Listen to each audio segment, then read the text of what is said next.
Good evening, everyone. We'll get started officially in just a moment. Good evening. We'll get started officially in just a moment. Just wanted to let the people know coming in, we have some seats available up here on this fourth pew and up here on this fourth pew. So there are seats available up closer to the front if you dare sit behind the middle school.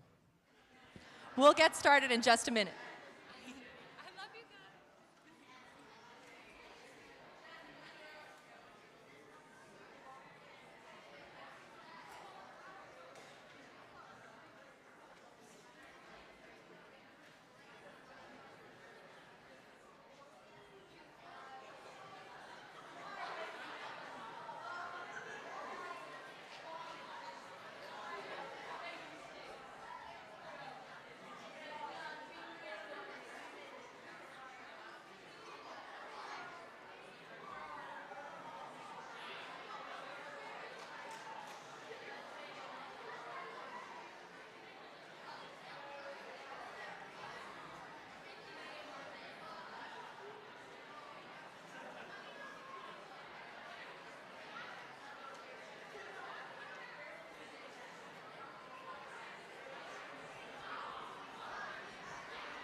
Good evening and welcome to MCA's presentation of I Hear Her Voice, Songs of West Virginia, celebrating the 160th anniversary of West Virginia becoming a state.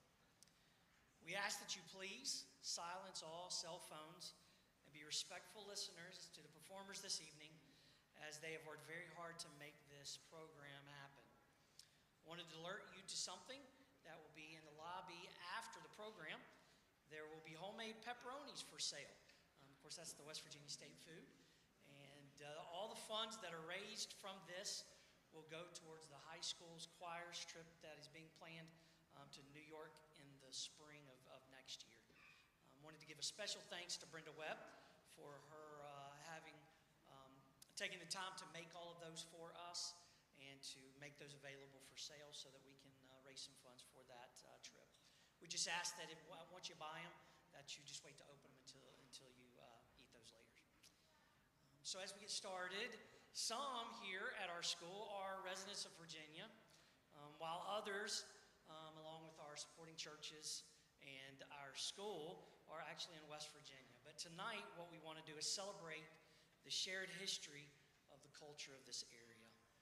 We're going to travel back in time and through history of our state. And we want to remind you that anything we share is meant to be historical and certainly not political.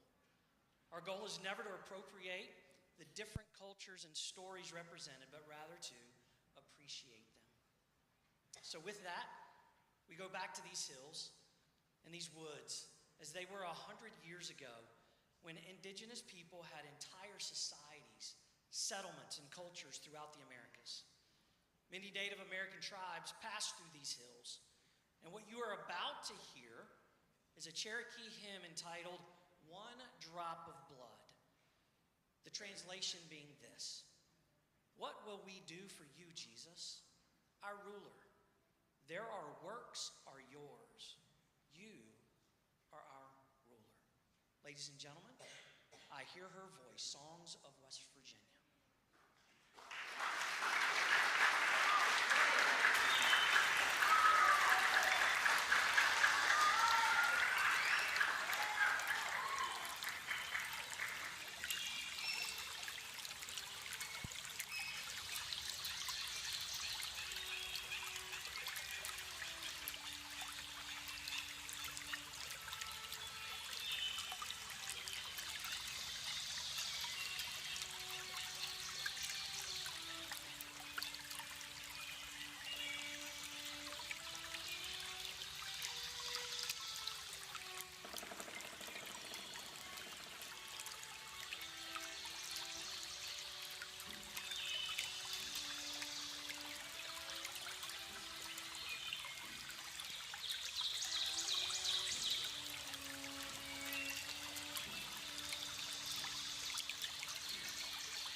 Around the 1700s, European settlers began to push through the back of the beyond, carving through Native American trails, all looking for something different. Some for freedom, some for survival, some for opportunity, some for escape. These were Scots, Irish, English, Germans, and others. There were times of peace with Native Americans and times of violence. As the settlers forged west, Native Americans were forced west too. These settlers were people used to moving, wandering, and searching for a place to call home. They were poor, wayfaring strangers.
Where there are people, there is sin.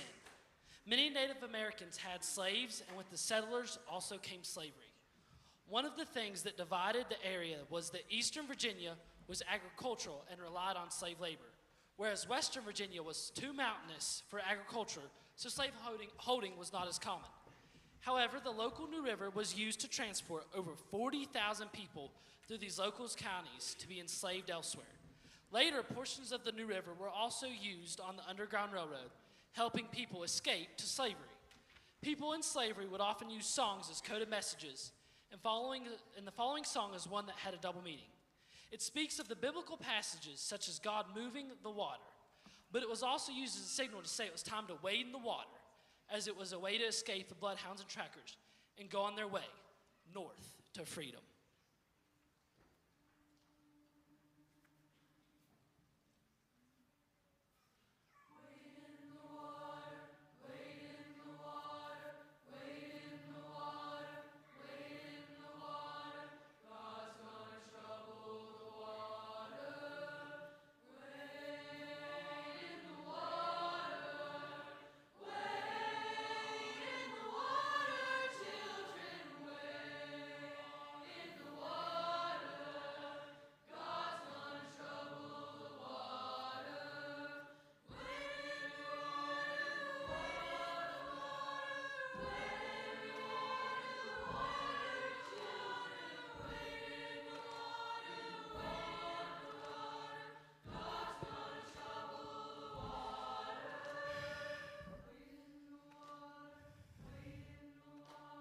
Look around her, what do you see? The Holy Ghost are coming on me.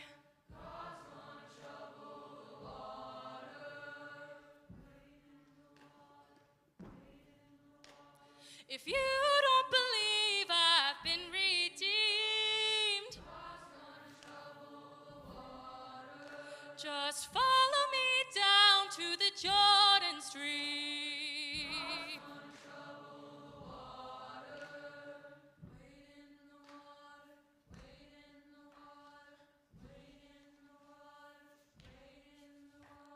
I stepped in the water and the water was cold. Said it chilled my body but not my soul.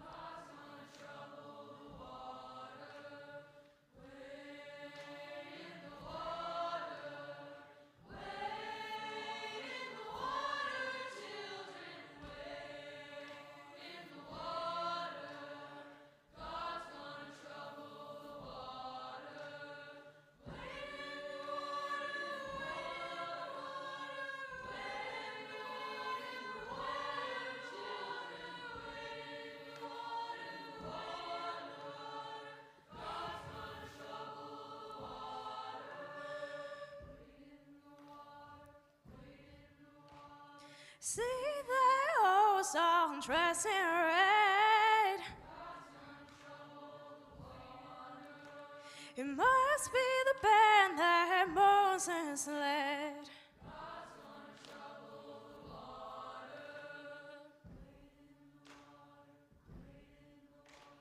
See that host all dressed in white. It must be the saints redeemed by Christ.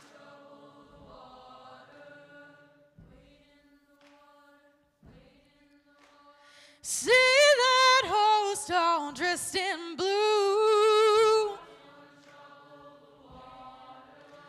It must be the prophecies coming true.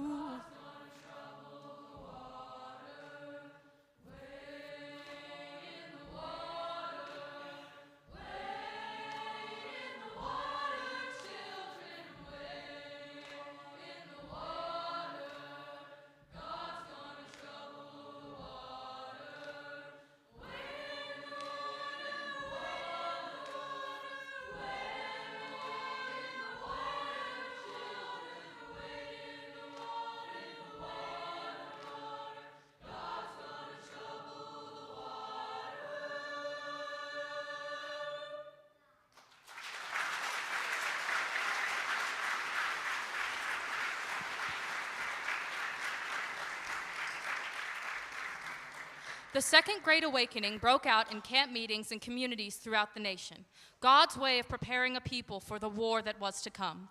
One particular song was sung during these camp meetings.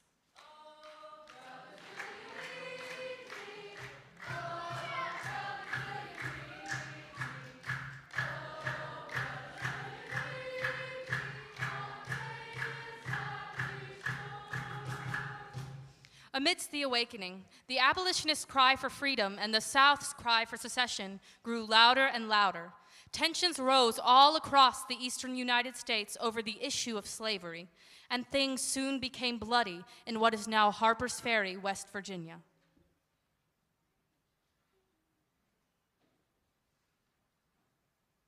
Driven by a sense of godly righteousness, abolitionist John Brown believed in aggressive activism against slaveholders and any government official who supported the institution of slavery. So violent were his interactions with slaveholders that by the age of 42, he had 20 lawsuits filed against him, which ultimately drove him into personal bankruptcy. After participating in the violent deaths of 5 pro-slavery settlers in Pottawatomie, Kansas, in 1859, Brown settled on a plan to attack and take hostage not only slaveholders, but the United States military armory at Harper's Ferry, in what is now West Virginia. Brown recruited 22 men, including his grown sons Owen and Watson, providing military training in advance of their raid. On October 16, 1859, after capturing slaveholder Lewis Washington, a great-grandnephew of George Washington, Brown and his men stopped a Baltimore and Ohio Railroad train bound for Washington, D.C., sparking the first fatality when a freed black porter at a local train station was shot in the back after refusing to comply with the raiders' orders. After slaveholders began to fight back against the capture and mistreatment of their pro-slavery brethren, on October 17th, Brown and his men overtook the Harper's Ferry Armory, loading up on ammunition and weaponry in a move to further strengthen their violent anti-slavery opposition. A local militia and men from the Baltimore and Ohio Railroad soon surrounded the facility, exchanging gunfire with Brown's men, which led to fatalities on both sides. 8 railroad men were killed, along with 4 others in the militia, including a local mayor. Helplessly trapped, Brown sent his son Watson out to surrender. However, the younger Brown was quickly shot dead by the militia. After news of the armory takeover reached Washington that same day, President James Buchanan sent in a company of 88 Marines, led by future Confederate General Robert E. Lee, to end the standoff. On October 18th, after Brown refused to surrender, the Marines stormed the compound, killing 11 belligerents, including Brown's other son Owen.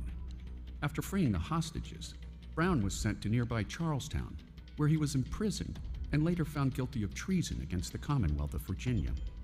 Brown was hanged on December 2, 1859. It was John Brown's actions in present-day West Virginia that many say catapulted the nation into civil war. And as humans often do, they responded with music. What had once been a camp meeting song became a tribute to the actions and legacy of John Brown, being sung by people on both sides of the argument.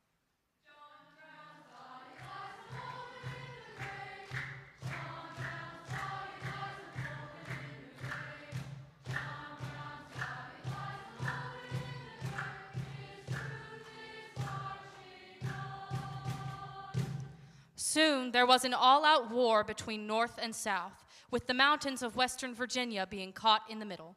Troops and civilians alike sang about John Brown's body as they went from day to day, though many regarded it as irreverent.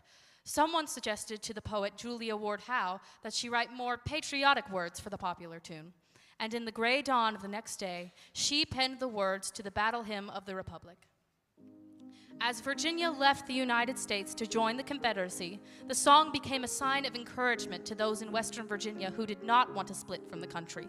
The mountaineers took matters into their own work-worn hands. Preston Williams wrote that, faced with what they considered an overbearing and neglectful state of government, and after years of simmering resentment toward their eastern neighbors, citizens in the mountainous western regions of Virginia refused to take part in the Confederate secession. The crowning act of infamy, thundered one politician from that part of the state. They were a state born of conviction, said historian Dennis Fry. They were a state born for advocating and for defending the United States of America. The Civil War was not the cause of the formation of West Virginia. It was the opportunity. They looked at that as a way to get away from what they thought were the shackles of the rest of the state and the monopoly of the attitude of the Southeast. It requires stout hearts to execute this purpose. It requires men of courage, of unfaltering determination, declared Arthur Borman, West Virginia's first governor. So in 1863, these people, these mountaineers, stood up for the Union, stood up for the freedom of all people, and declared themselves independent of Old Dominion.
In 1865, the South surrendered to the North at Appomattox, Virginia. And while the new Union tried to patch all its busted pieces back together, the railroads were busting up mountains to unify the nation through travel and industry, paving the way for legends to be born.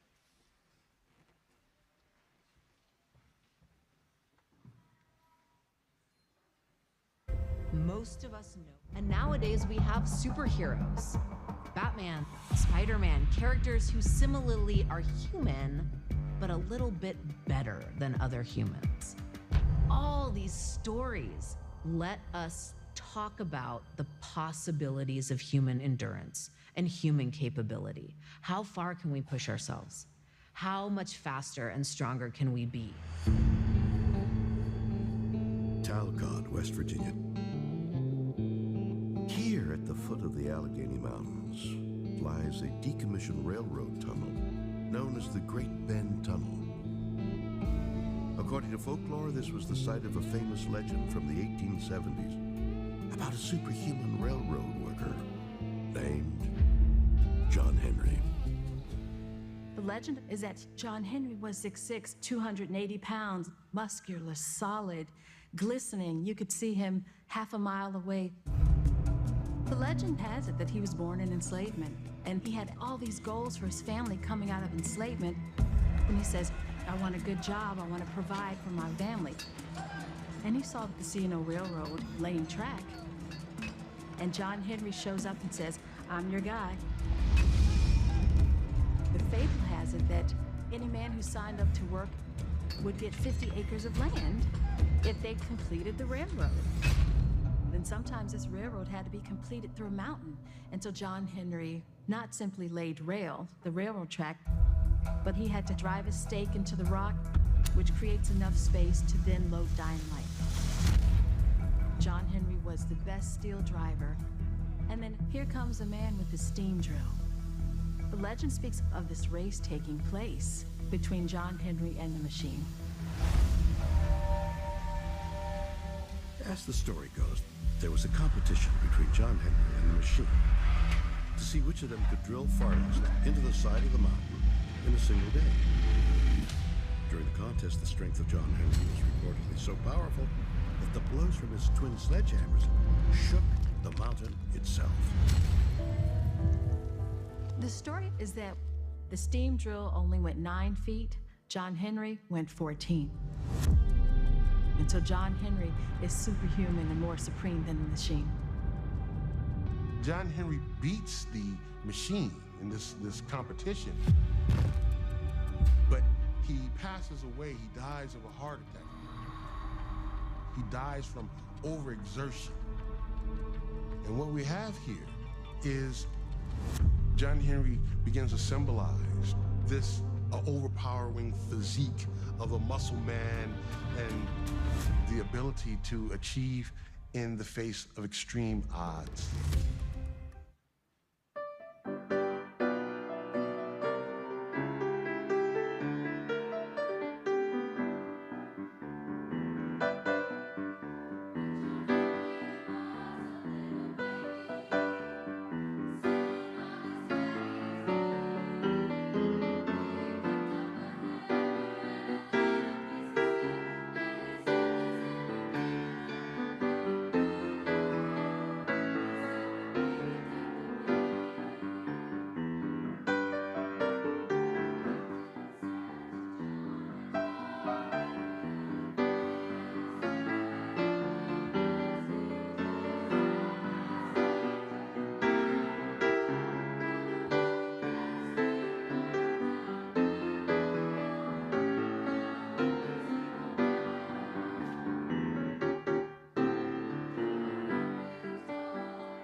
Historically, West Virginia is coal mining country.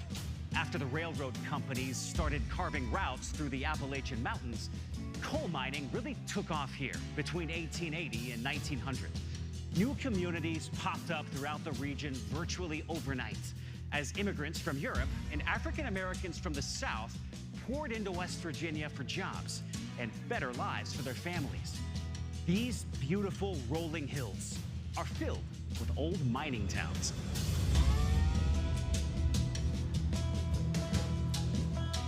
By the beginning of the 20th century, West Virginia was the national leader in the production of coal. However, West Virginia was also known as the leader in something else: dangerous working conditions in its mines. Year after year, West Virginia had more mining-related accidents and deaths than any other state. Then, on December 6, 1907, an explosion occurred in Monongah, West Virginia, that's still considered the worst mining disaster in American history. The explosion happened at the Fairmont Coal Company's number 6 and number 8 mines, probably when a spark from a miner's lantern ignited methane gas. There were officially 367 men in the 2 mines at the time. 362 of them died almost instantly.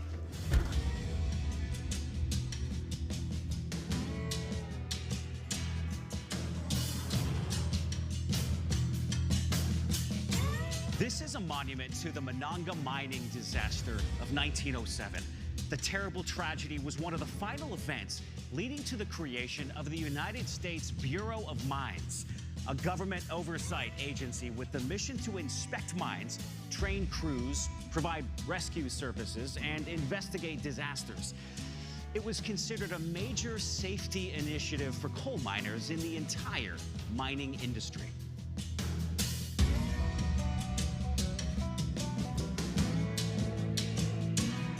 In addition to the Bureau of Mines, the labor union known as the United Mine Workers of America worked to create additional safety regulations.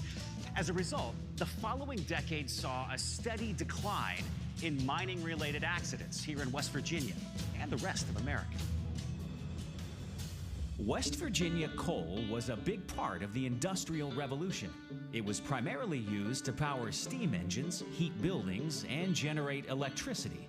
As America's infrastructure developed, West Virginia coal also filled an important role in steel production, especially to the north in Pennsylvania.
grew up in Randolph County, West Virginia, playing and surrounded by traditional old-time music and dance handed down through generations of family and neighbors. He continued to seek out, play music with, and learn from older generations, securing a broad repertoire of music from West Virginia and Southern Virginia. He is an award-winning instrumentalist, workshop instructor, and performer, and the Lifetime Achievement Award honoree by the Tazewell Fiddlers Convention. Recordings include solo albums and with the band The Gandy Dancers, as well as film scores and the inclusion of solo performances on several anthology albums. He and his band traveled nationally and internationally and have performed for the Library of Congress and have performed a private concert for Senator Robert C. Byrd. Please welcome Ron Mullinex.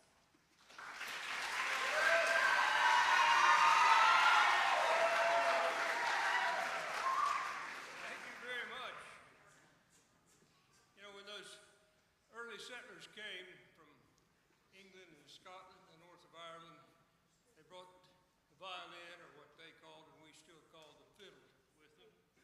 And it's our maybe principal old traditional instrument. And the German-speaking settlers out of the Rhine Valley brought one called a dulcimer. We call it a dulcimer. And then folks who were brought from Africa brought the primitive forerunner of this instrument, the banjo. And it was really the combination, particularly of the fiddle and the banjo, that gave us what is the old-time music that existed in these mountains prior to radio and recorded music and the coming of the Montgomery Ward's catalog, where you could order other instruments.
Thank you very much.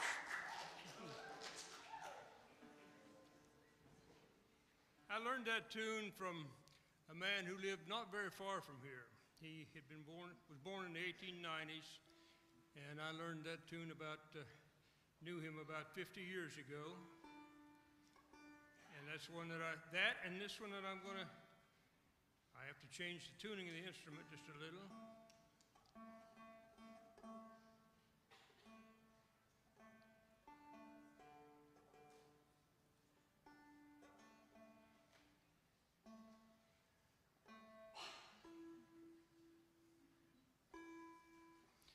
Okay.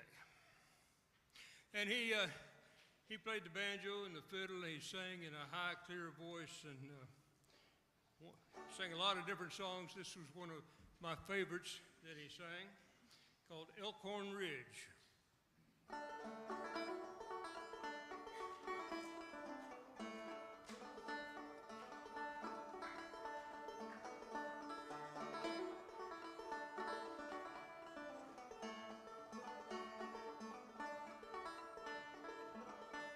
I'm standing upon old Elkhorn Ridge, my true love by my side, waiting for an eastbound train. I'm going to take a ride.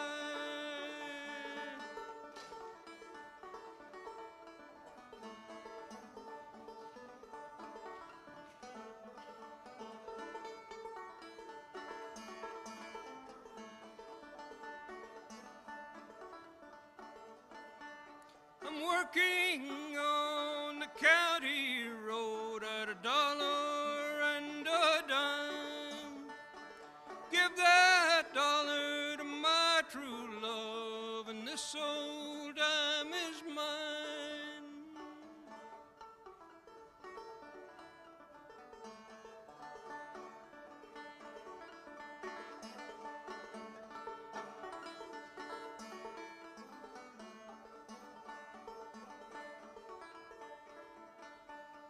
Yonder stands that girl of mine. She's all dressed in brown. She is the darling of my heart. I see it before the sun goes down.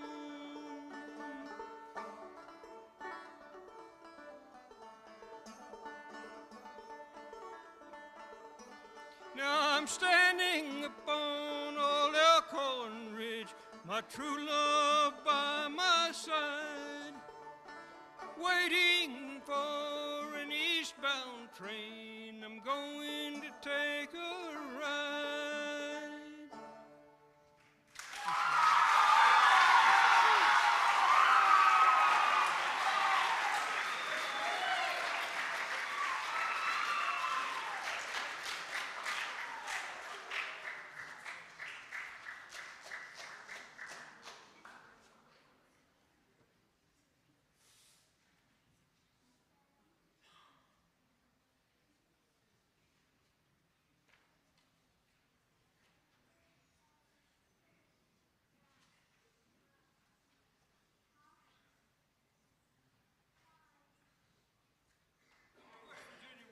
Proud of our traditions and our culture, and a big part of that is the music, and we're proud of passing it on and letting it goes down by oral tradition, passed on orally from the older generation to the younger generation. Kind of goes something like this, I guess.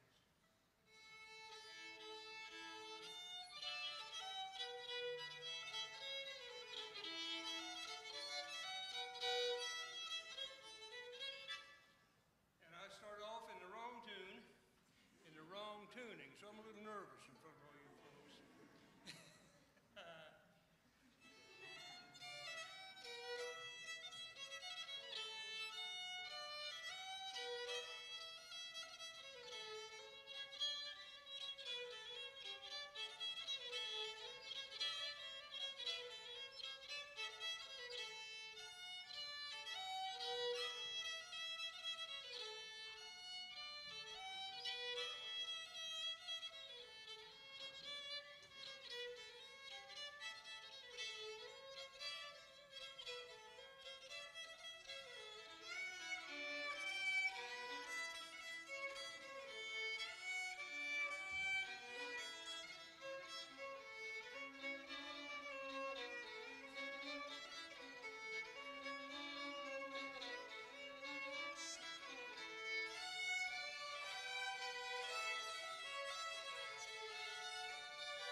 Vince Lewis is a veteran jazz performer, composer, and recording artist.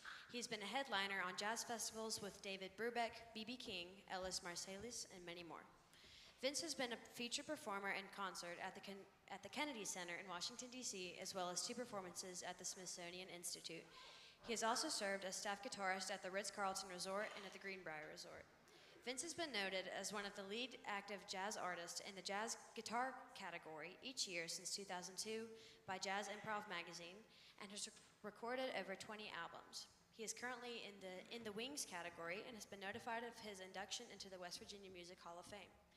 Vince also developed and directed the guitar programs at University of Charleston, Marshall University, Palm Beach University, Liberty University, and Bluefield University. He is joined by his student Jacob Brooks, a sought-after guitarist and performer from Mercer County.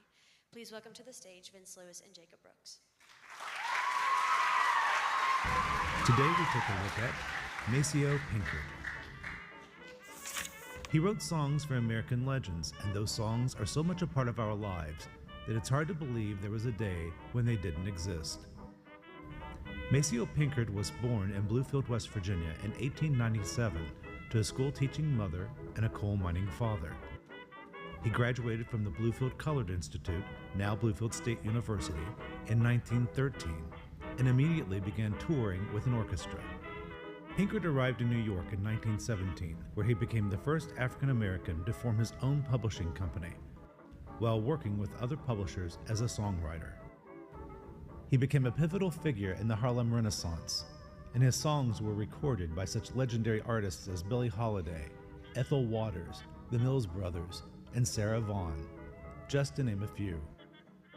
In 1922, Pinkard's stage musical Liza was the first show by a black artist to play on Broadway in its regular season, and was one of the year's biggest hits. But 3 years later, he wrote his most famous tune, Sweet Georgia Brown.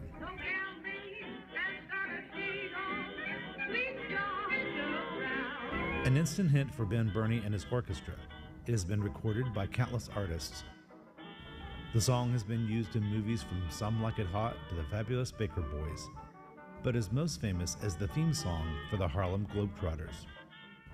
In his giving spirit, Pinkard took a fledgling composer under his wing and introduced him to the music publishers of Tin Pan Alley, setting in motion the career of Duke Ellington. Maceo Pinkard was inducted into the National Academy of Popular Music Songwriters Hall of Fame in 1984 and the West Virginia Music Hall of Fame in 2008. Honors befitting the trailblazing composer who gave us a significant part of the American soundtrack.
sunshine when she's gone. Bill Withers' music and his melodies had such an ease and simplicity, they almost seemed supernatural. In fact, Withers didn't start writing music until he was 32. Anytime she goes away. If you're musical, you're born that way. You can get into false humility and stuff, but you don't try this if you don't think you can do it. Ain't no sunshine.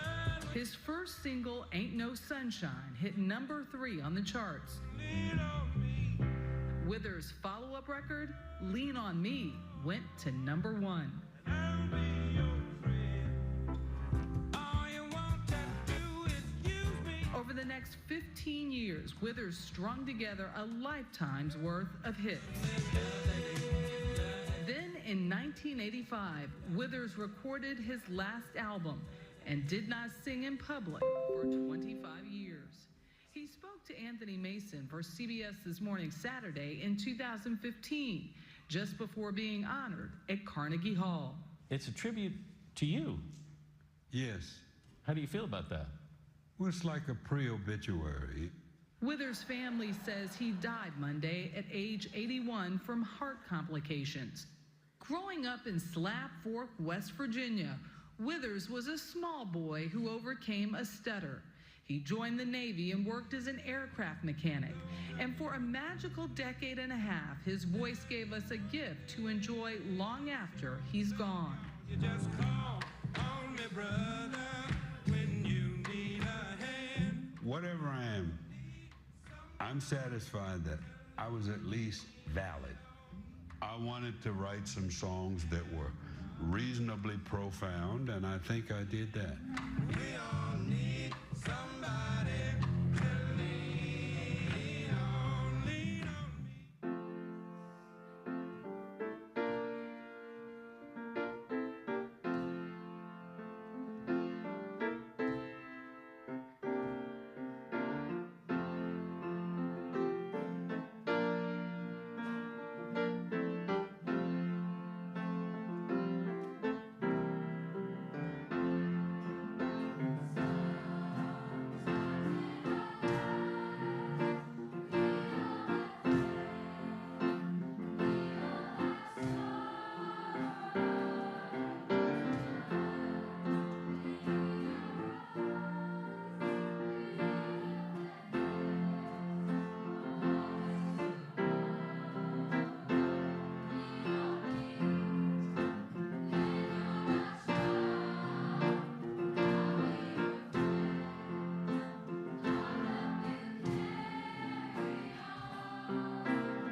Born in Glendale, West Virginia, Brad Paisley spent his after-school time with his grandfather, who worked in the afternoon shifts at the railroad. His grandfather played bluegrass, acoustic guitar, and gave his grandson a guitar at age 8. Brad Paisley has earned his place in country music history as one of the genre's most talented male solo artists. Over the past 20 years, his songwriting and showmanship have won numerous awards, including 3 Grammys, 2 American Music Awards, 14 CMA Awards, and among many others. This song by Brad Paisley was written as a conversation between Jesus and his mother Mary as she witnesses his crucifixion.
Mother,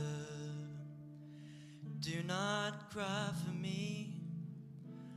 All of this is exactly how it's supposed to be.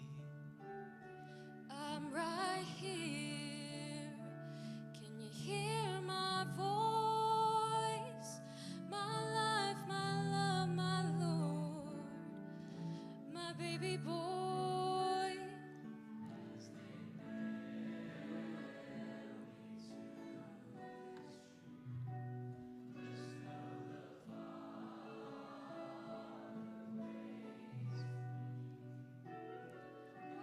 How can this be your will to have your son and my son killed?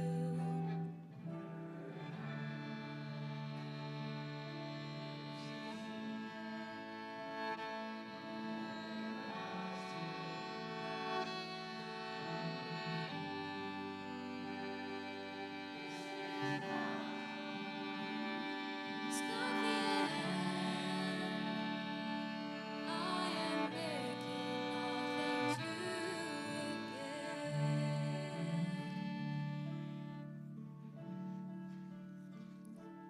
I remember when you were born in that manger where I first held you in my arms. So many miracles, lives that you've changed, and this world repays you how with all this pain.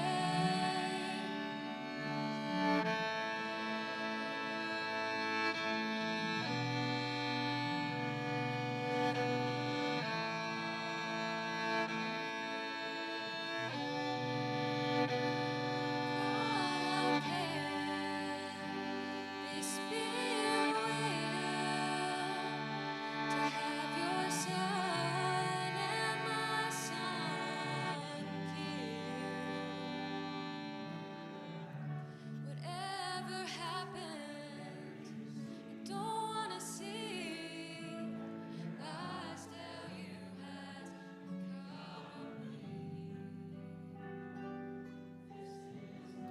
tell me it's not. I am making all things new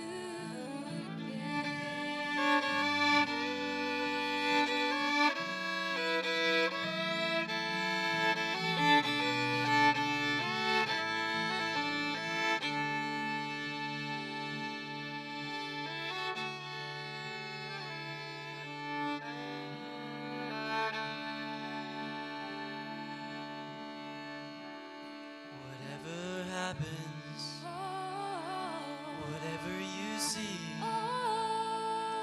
whatever your eyes tell you has become of me. This is not is not the end. I am making all things new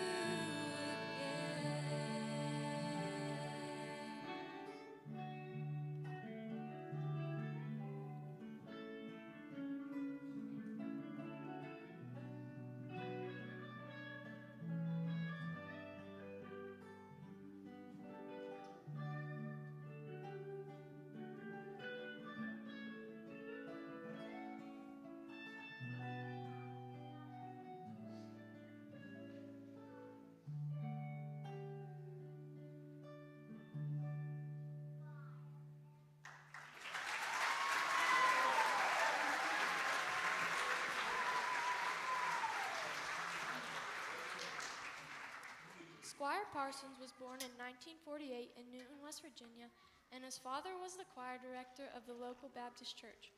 Squire studied music at WVU Tech and went on to become a high school music director, all while writing his own music.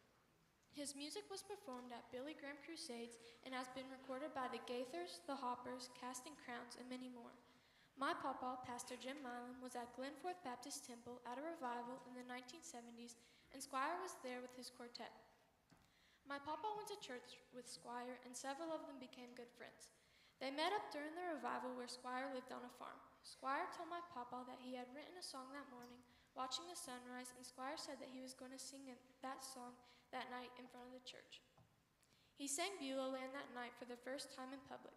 My papa was one of the first people to hear him sing the song, which has become one of the most well-loved gospel songs in the country.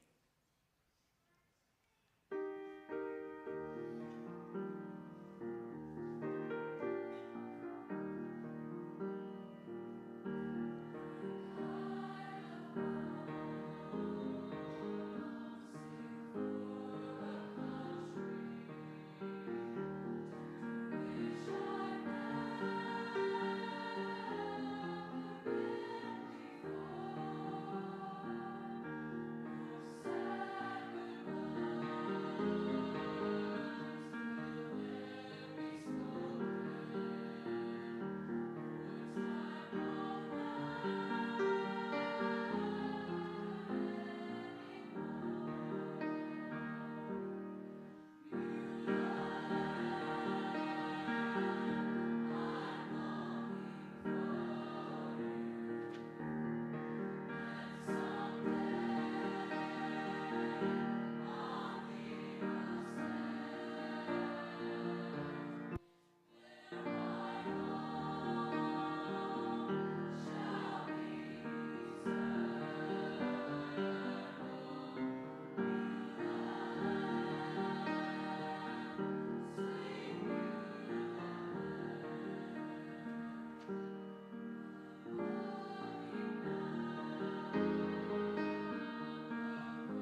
Thank you all so much for being here tonight. We just have a few more songs for you. Appreciate you all sitting through so much history and all this time travel.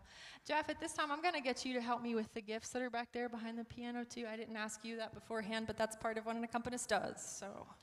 All right, this is our year in review. Just wanted to go over a couple of things that we accomplished. The middle school took a field trip to see the John Henry statue in Talcott, West Virginia, in the Graham House.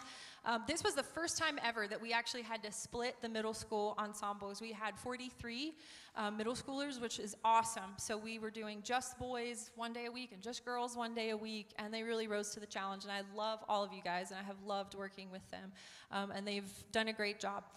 Respectively, the women's and men's middle school achieved first and third place in their category at the State Fine Arts Competition, which is awesome. Was very proud of them. Yeah, thank you.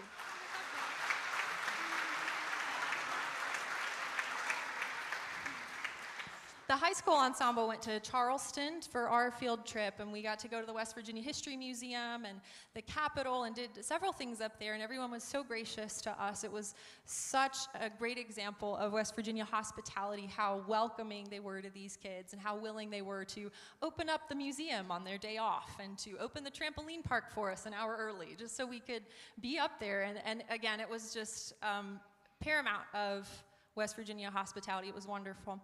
They went to Charleston. They got to sing in the Capitol Rotunda, which was beautiful.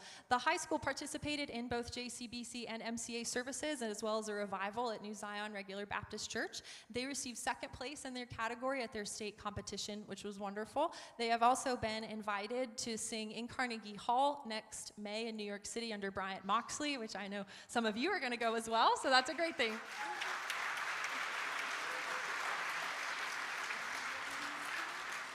At this time, I just want to say a couple words about each of our seniors. And Jeff, if you could have their gift as I talk a little bit about them.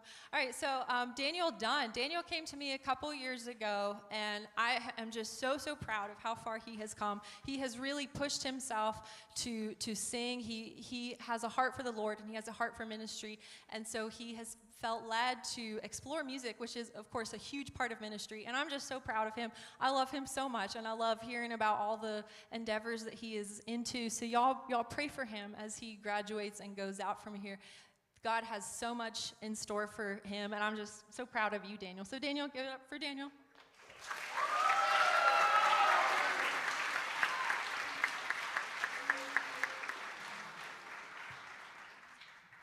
Okay, Jaden East. Jaden has been with me a long time. She got to have me when she was in middle school when I had no clue what I was doing.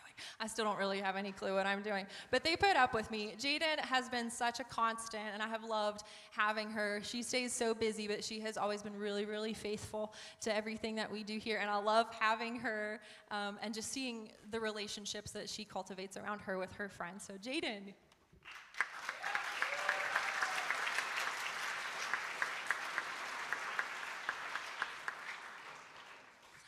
Amelia Garrett has been my pitch pipe. She has near perfect pitch, and so I don't use a pitch pipe. I'm just like, Mia, what's our note? And she goes for it. So I'm really gonna miss her when she graduates. I'll actually have to use a pitch pipe. But Mia is incredible. You'll see her playing multiple instruments. I'm so proud of her and her sisters. I love all of them, and I'm so proud of her and all that she has accomplished. I'm excited to have her at Bluefield University with me in the fall. So Mia.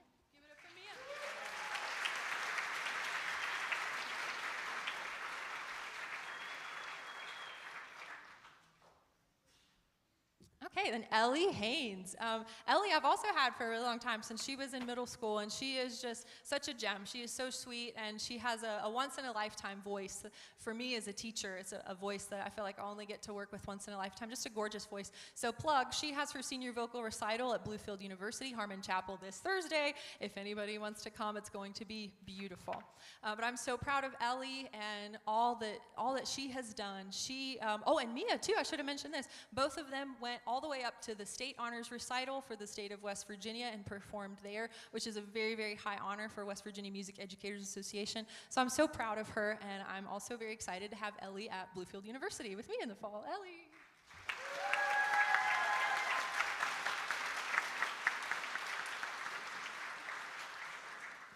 Taylor Hollins, I've also had for several years, and she is just the sweetest. I have loved watching her grow and develop at MCA, and have loved also watching her develop the relationships that she has with those around her.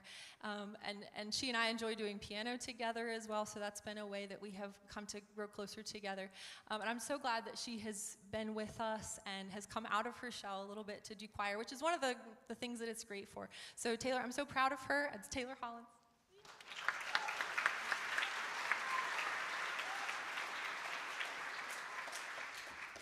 Abby Keaton, whom you just heard from a little while ago, she's another one who has been with me since middle school. And again, I'm really, really proud of her. She always has such a sweet attitude. She has such a great ear for music and is always willing to do whatever I ask of her, which I really appreciate. I'm so looking forward to seeing all that she does in the future and how far she'll go, because I know with her spirit and her great attitude, she can accomplish whatever she wants to. Abby Keaton.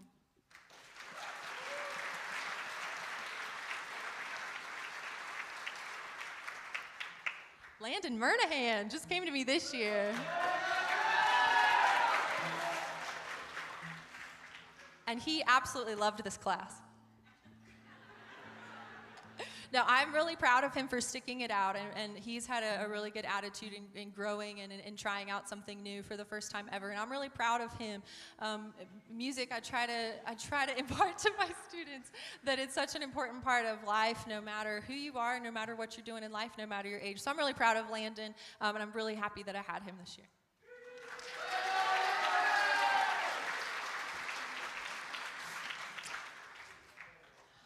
And then Cassie Barker as well. Cassie, I have had her for a couple of years, and I love her personality. She is so unique, and I love the conversations that we get to have.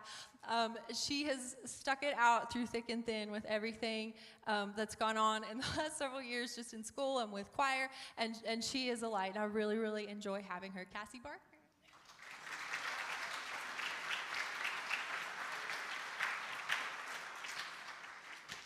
And lastly, we have Liana Thompson. Liana came to us a couple years ago, and she is just such a rock in everything that she does. Not just a rock, she's a rock star. She's super awesome, and we just love Liana and her spirit and her heart for the Lord, and she's another that I am thrilled to have at Bluefield University with me in the fall. Liana Thompson.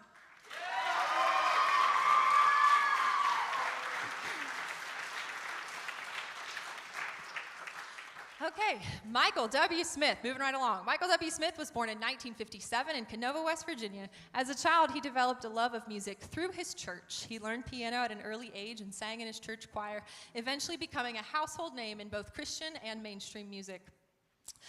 He has won so many awards, Grammys, Doves, American Music Awards, and sold more than 15 million albums. But he's also proud of the fact that he is involved with Compassion International and helping children's lives.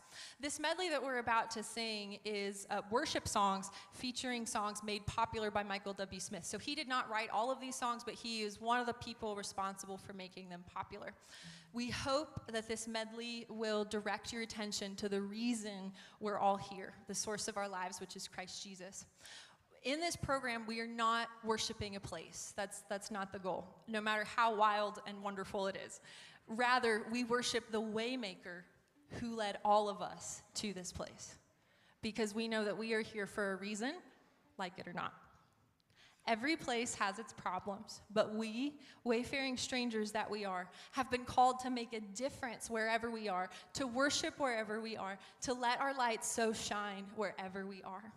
So as we listen to the voices all around us, may they inform us of our history and culture, and then inform us to better speak the truth of Christ into our history and culture, because we have to understand it before we can transform it.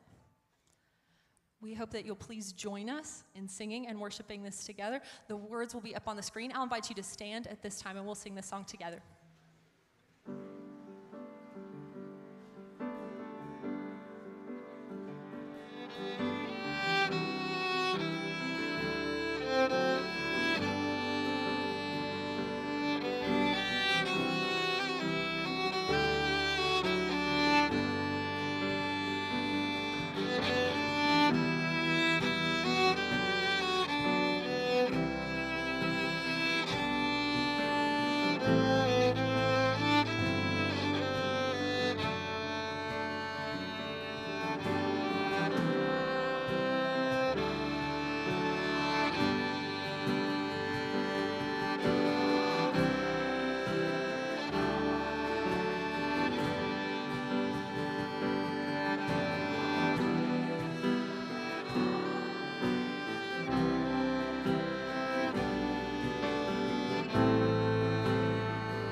Does anybody know how many state songs we have?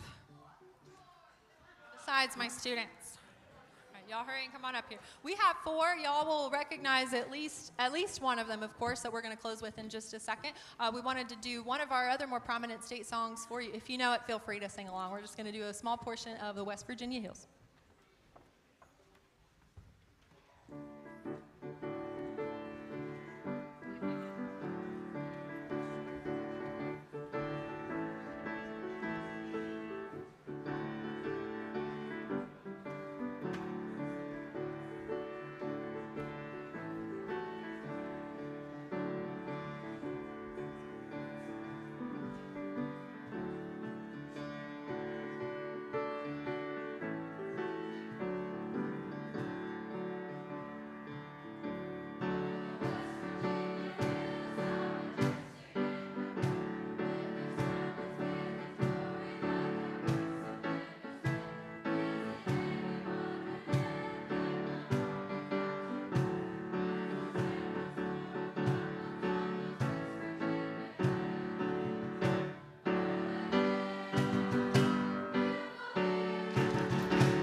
Actress, writer, radio station owner, and personality Dreama Denver was married to her husband of almost 30 years, television icon Bob Denver, Gilligan of Gilligan's Island, touring the U.S. and Canada successfully and happily with her husband for over a decade.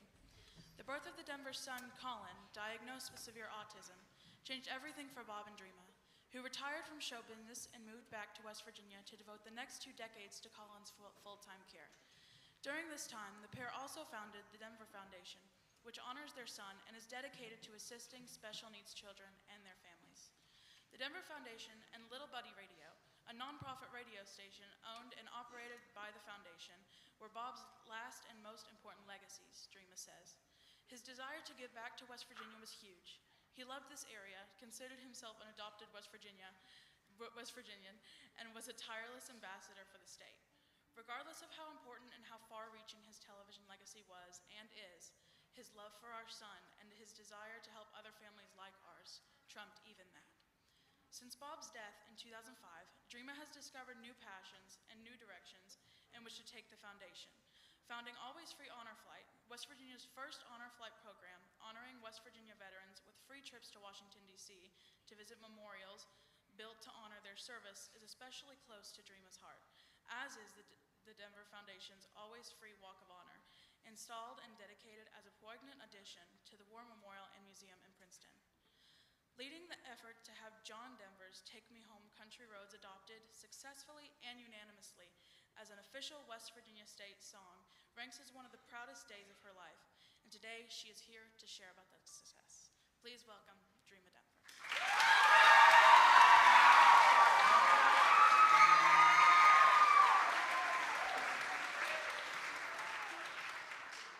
And I thought I was coming to talk to maybe 50 people tonight. I had no idea. But I'm so glad. How proud are we to be West Virginians tonight?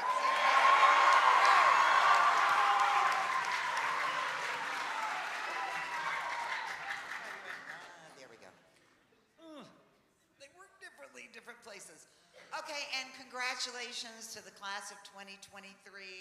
One of my girls, Ellie Haynes, is in this class, and I gotta tell you, I knew her when she came into the world. So I imagine I feel like a lot of you feel.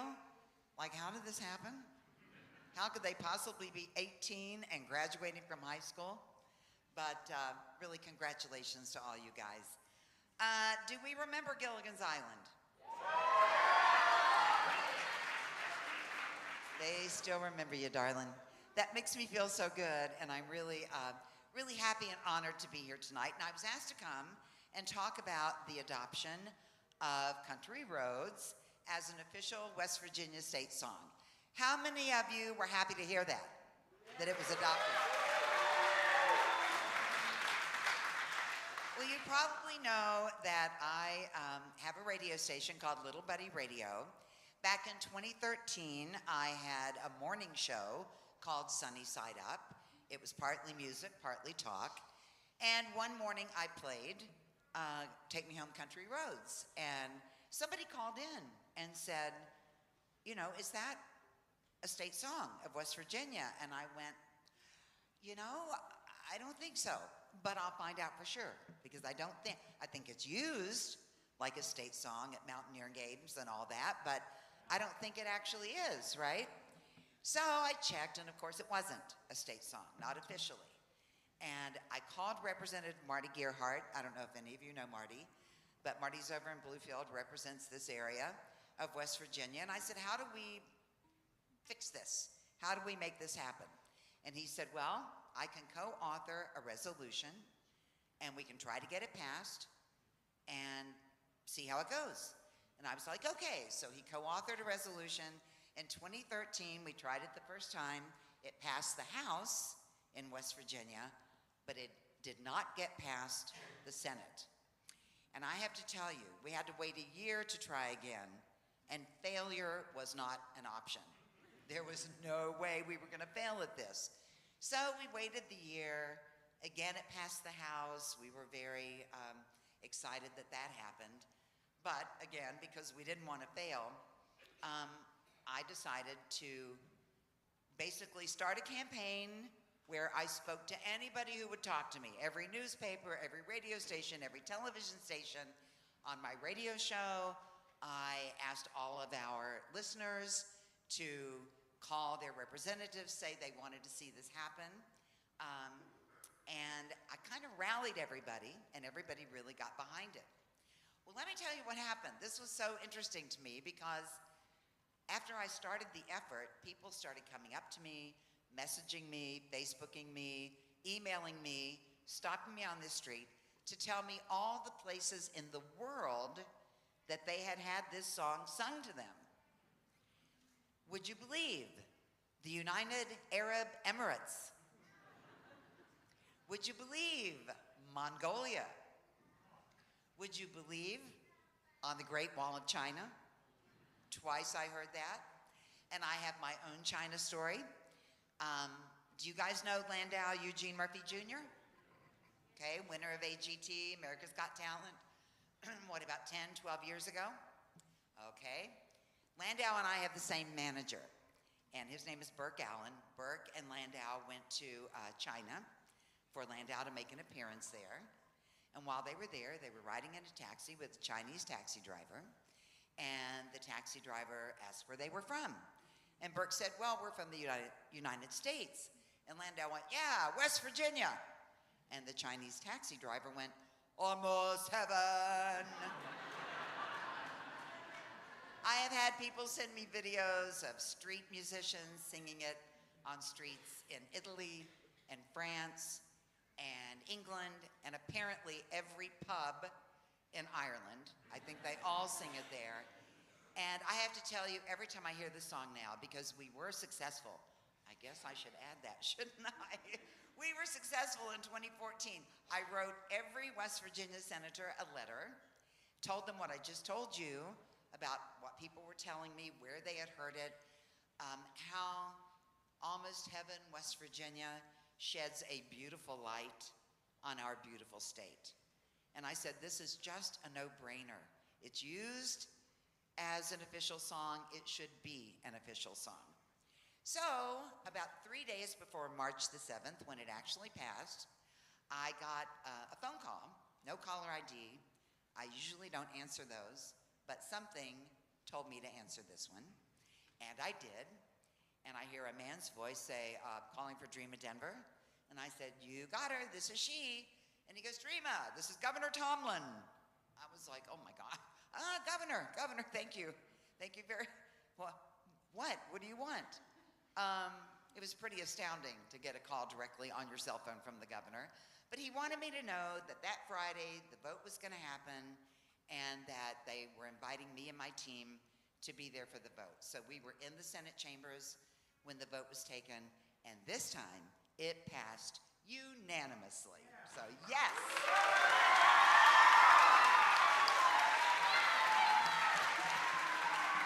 Oh, I'm so glad you guys are happy about it. You know, I have heard this song sung in concert quite a few times in the last 10 years. Keith Urban did it up at the Greenbrier with 40,000 people singing along in the audience. I heard Miranda Lambert do it. I heard Blake Shelton do it. And I've heard the band Perry do it. But I have a feeling I have not heard it as beautifully as we are going to hear it tonight. This has been the most incredible evening, and I can't wait to get tears in my eyes one more time when you guys do Take Me Home, Country Roads. That's everybody. This is everybody. All right, everybody, if you would stand and we'll sing this together as we close out the night. There will be pepperoni rolls for sale in the back as well as buckets for donation. Let's sing this together. Almost heaven. Almost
where our kids are free to run and play, where the water's white and the fishing is just right, where coal has kept us warm, where our dreams were born in our West Virginia home. Don't hesitate, come and see the Mountain State. You just might find me home in Logan County, the Green Briars near. You will almost be in heaven when you hear us cheer. Let's go Mountaineers on the summer nights. We can lie beneath the starlight. That's where I wanna be, as long as you agree to come home to West Virginia with me.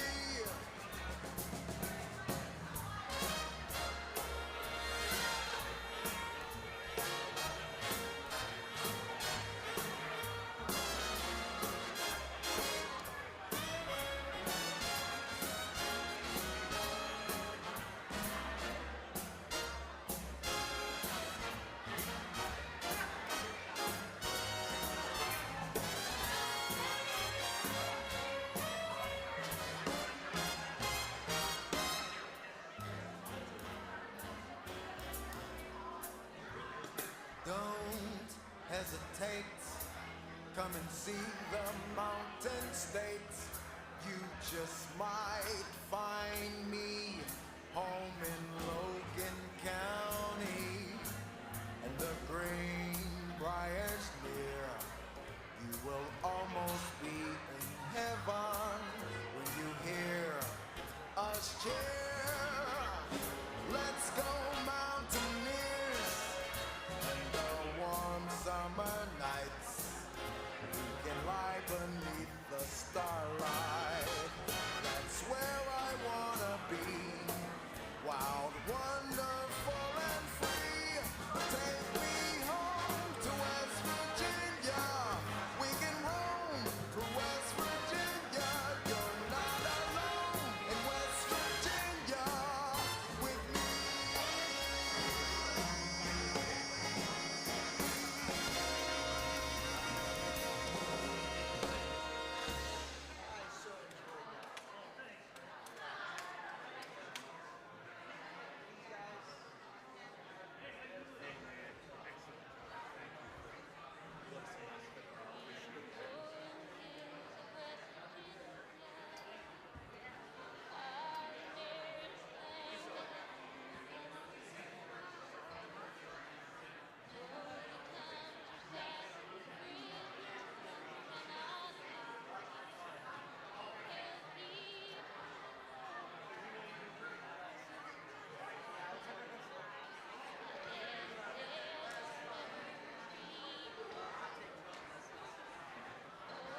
West Virginia.